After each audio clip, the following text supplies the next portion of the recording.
To this week's webinar. So I asked the question last week, 2 topics, and the most popular one that came back in was understanding a little bit more about training principles. Now, I know I've got a few notes up on the whiteboard behind me.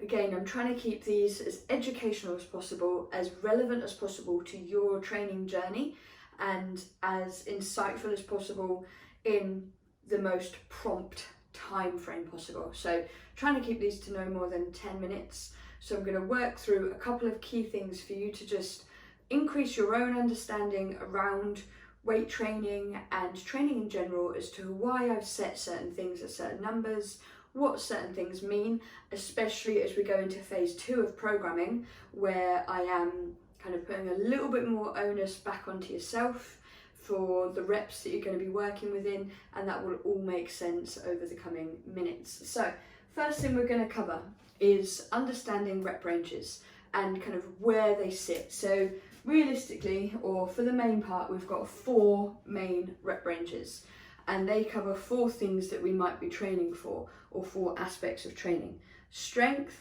power, hypertrophy, which is kind of muscular shape development, and endurance. And they each come pretty much with their own set of rep ranges. So when we're talking strength, we're talking 1 rep max lifts, or getting close to those kind of numbers. So 1 to 3 for the most part. You can creep that up to like a 5 RM, so 5 rep max, but nice and simply, your strength is where we're looking at how much can you lift once or twice with good form, testing your absolute strength within that range of movement. Power then becomes a little bit more about explosivity, a couple more reps added on, and we're building strength still. We're very much towards the strength end of the cycle, but we're looking to gain a few more reps, add a bit more movement and a bit of explosivity into the movement itself. Hypertrophy, which rep range wise at 6 to 12 to 15, is what will be most familiar across all of your programming. And hypertrophy is where we sit when we're discussing the words like tone or shape. So we are building the muscle to have shape to it. So we're changing the size, changing the structure of that muscle, so that as we drop body fat, we've got that shape and that tone that we want. And that's where we're going to sit within hypertrophy, 6 to 12 to 15. So we're getting a moderate load, normally somewhere between 40 and 70% of your strength is where you'll sit. Obviously, if it's 70%, you'll be doing a few less reps, potentially 70 to 80%. If it's towards the 40 and 50%, we're looking to get kind of that pump and work the muscle towards failure at that end of the rep range.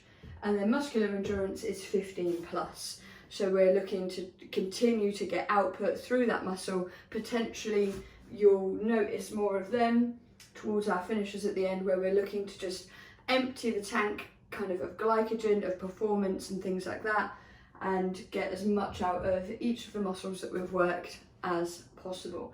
So there are rep ranges, and for the most part we're probably sitting somewhere in there. I know there's a couple of you that are in gyms, and I have got a couple of your exercises where we're looking at trying to find some maximal strength, and that will lead into this next part of your programming, where we're going to be looking to go towards like 10 reps and see how much load we can lift within that range. So that's your rep ranges, and that's what each range generally is going to build. Now, an RPE scale. Some of you will have seen that is on your program, and you'll just see a number. For example, it will say RPE 7. And at the moment you're probably wondering, okay, what does that mean? Well, RPE stands for rate of perceived exertion. So from an online point of view, so if I'm coaching someone face to face, generally speaking, it's quite easy for me to pick up where they sit within their rate of perceived exertion. I can ask them a question, they may be able to respond, they may not, depending on how aerobically taxing it is or how fatigued they are. Say for example, I asked you how you're feeling, 8 reps through a set, and you're struggling to respond to me, chances are, with 10 being maximal effort, you're probably creeping towards that, and I can see that.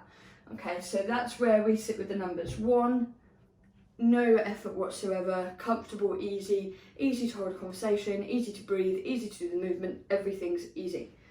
10, maximal effort. So if you feel like you're working at a 10, chances are if somebody asks you a question, you won't be able to respond. You'll be too focused either on your breathing for the lift or on breathing for the movement.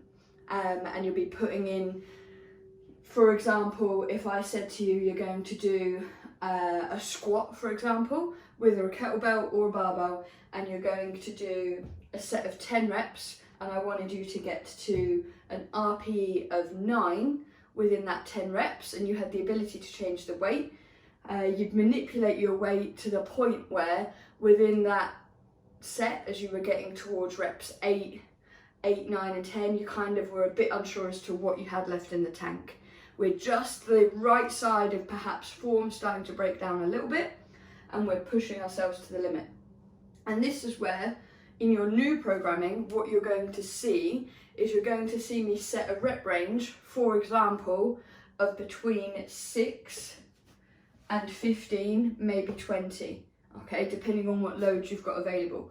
And within that, I'll then say I want you to work towards an RPE of 8. So that means 2 or 3 reps may be left in the tank. So you're not quite maximal working, you're finishing with 2 or 3 in the tank, but you know as the sets build up, getting to that point is going to get even harder, okay? So that might be that if you've got a 10 kilo kettlebell at home, and I've set between 6 and 20 for a goblet squat, taking that towards 20 might bring you to your RPE of 8, whereas if we've got access, potentially some of you that are working in the gyms, maybe taking yourself towards 8 on a barbell might see you stopping at rep 12 or 13. So it all becomes completely individualized, and you've got the ability to push yourself to this number.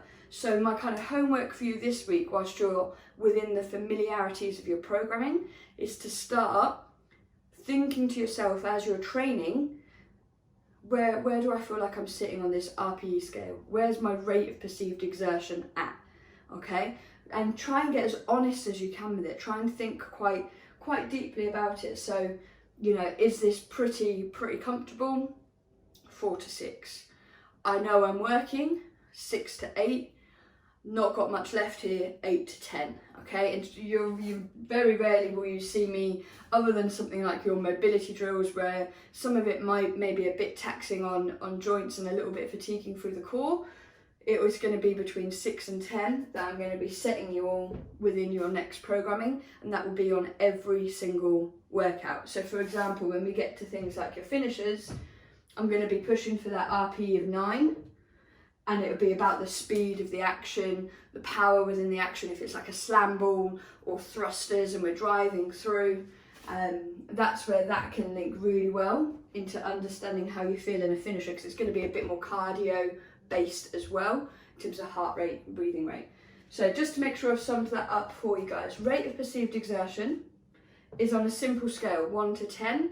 We're going to be working predominantly within 6 to 10, and within your new programs, chances are you'll get a rep range that takes you from power into muscular endurance and somewhere in there, so I know that we're probably ticking that shape, that change of shape tick that we want. And within there, we're going to be looking for potentially a 6, 7, 8, 9 or 10. Understanding that 10, you're giving everything you've got, chances are you've not got another rep in the tank. 6, you're moving, form is nowhere near to breaking down, form is superb, you can complete the sets with a heart rate response, with a muscular response, but not feeling like you're going to fail in that set or fatigue in that set. You'll also find, and you'll have seen this throughout, that I use things such as supersets, trisets or giant sets. Oh, I can't spell, there's meant to be an in there. So supersets is obviously 2 things paired together, okay? And sometimes I'll pair a superset where, for training purposes, I want to get the best amount of volume through a certain body part. So it might be that we're training somewhere within our session, we're doing some upper body work. So a superset could look something like a push and a pull movement. So a press up and a kettlebell upright row, because we're going to get some crossover of muscle recruitment, but generally speaking, in a push, we're going to be going chest, triceps and front of shoulders. And if we're in a pull, we're going to be going traps, rotator cuffs, rhomboids, upper back. So I can pair these two things together with little to no rest in between them to try and get 2 exercises in a condensed space of time that don't detract too much from one another, and we can build on that. Sometimes you'll see maybe when I'm a little bit evil and I'm looking to overload a certain area, a superset pairing might be something like goblet squats into jump squats. So you can see that's going to overload the same muscle groups, the quads, the glutes, the hamstrings from the jump. But that's where a superset comes in handy. We can pair 2 opposites. Opposites in the legs could be something like a squat into an RDL or a hinge type movement, which is hamstring focused. So we go quads focused, glutes focused, and then we move across to hamstrings and glutes. A little bit of a carryover, but again, 2 opposite movements where one muscle is lengthening, the other is contracting to do the movement. You flip it the other way, that muscle that contracted now gets to lengthen, the muscle that lengthened now gets to shorten to do the work. Triceps is a very, very similar kind of process. It's just 3 exercises grouped together. So you'll see the way that my PT Hub does them is it puts any more than 2, it turns it into a giant set. But sometimes you'll see I'll put 3 things together. We might get 2 working on something similar and 1 working on an opposite part of the body to allow for that rest and recovery protocol. Giant sets, anything more than 3. So when I'm doing big groups of things together, I'm not just plucking exercises out at random. Chances are if I'm going for 4 exercises and we're in a full body workout, my reasoning behind the choice will be a legs focused in one way or another, upper focus in one way or another, and a core focus in one way or another.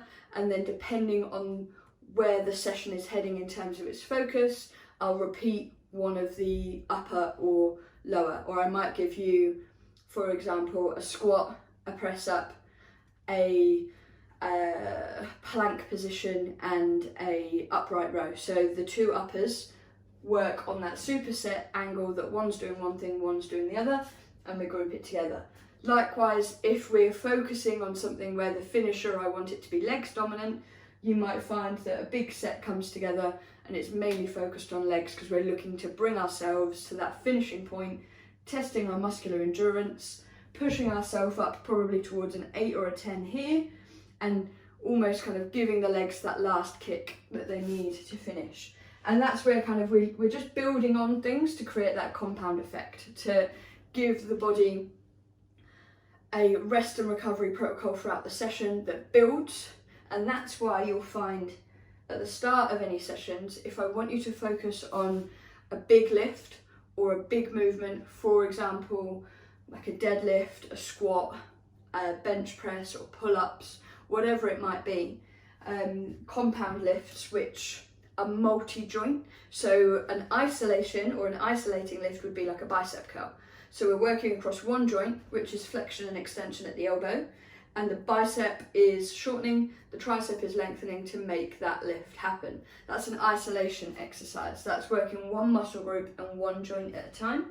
A compound lift is multi-joint, so it's a whole body lift. For example, your thruster, that's a compound lift. We've got the squat, so we're working through extension and flexion of the hip and the knee, and then we're coming through the core, which is super important for a thruster, into that overhead extension through the shoulder and coming back down. Squats, deadlifts, big lifts, anything that's overly challenging, and if in your programming I'm increasing your weight or I'm thinking that's going to be my challenge for the session, I'll put that in first because I want you to get the chance to prime the body. So there'll be some mobility and there'll be maybe some squats or some overhead pressing, super light, not too heavy, to get that movement ready to go if we're talking about thrusters. And then you might find that they'll, more often than not, they'll come in first if I'm looking to challenge that position. So if we're looking to get how heavy can we go with thrusters or how heavy can we go with squats, and we're working really within that range, that exercise will come in first, and it will more often than not come in on its own with a good rest period in between. Rest periods for strength, you're looking at kind of at least 1.5 to 2 minutes, whereas when we creep it down into here, that's where you'll see your 30 seconds to a minute rest that I'll give between sets. So the big compound lifts, the big full body exercises, they will always come in first because we can go higher load and we're looking for higher recruitment. So we want to make sure we can perform them as efficiently, safely, and as close to perfect as possible. And then your finishers, they do what they say on the tin. So you've got AMRAPs, as many rounds as possible in a certain time. EMOMs, performing a certain exercise every minute on the minute for a certain amount of minutes. And then this one, rounds for time. So it might be 5 rounds for time of 5, 10, 15 press-ups and ski erg calories. Something like that, potentially. And these will come in, and generally speaking, if it's a full body focus, the finishers will have a full body focus to them, or ticking off a few boxes that we just want to kind of come in towards the end. And there'll always be a reason behind every movement. Slam balls are brilliant in finishers because it brings us back to that power angle. It's going to shoot our RPE working rate up. Big full body exercise, but we can go low reps, we can push that hard, and then we can work on the high heart rate, high breathing rate that gives us in a couple of other movements that are paired together.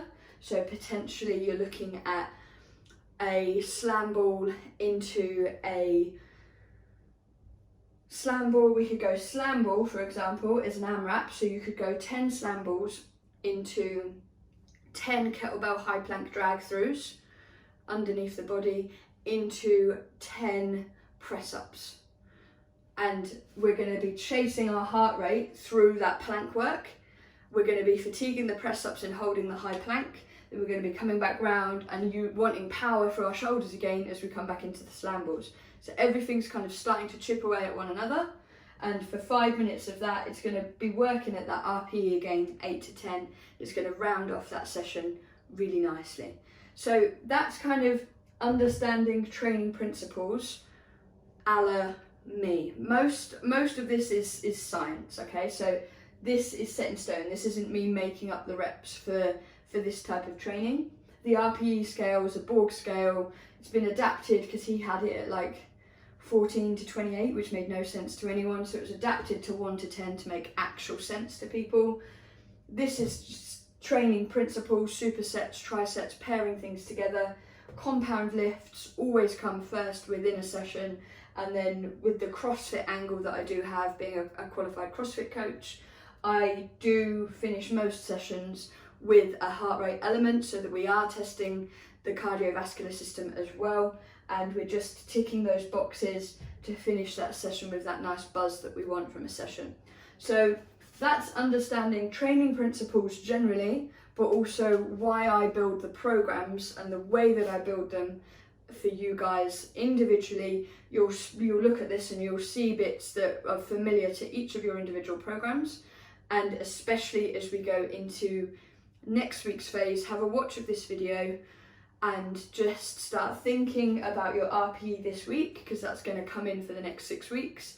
And then just start, picking up on little things like, Beth's a bugger because she's supersetted me 2 legs workouts. I know what she's doing here. She's trying to fatigue my legs before I go into my finisher where it swaps to upper body. That's why she's done that. And you can just start to understand why I'm getting you to do the things that you're doing. And in understanding it more, chances are you'll be more excited to get into it and you'll love the process that little bit more. So if you've got any questions on understanding training principles, please do message me back and I will put your choices for next week's webinar in the email as I send them out. Keep going, team. Great week.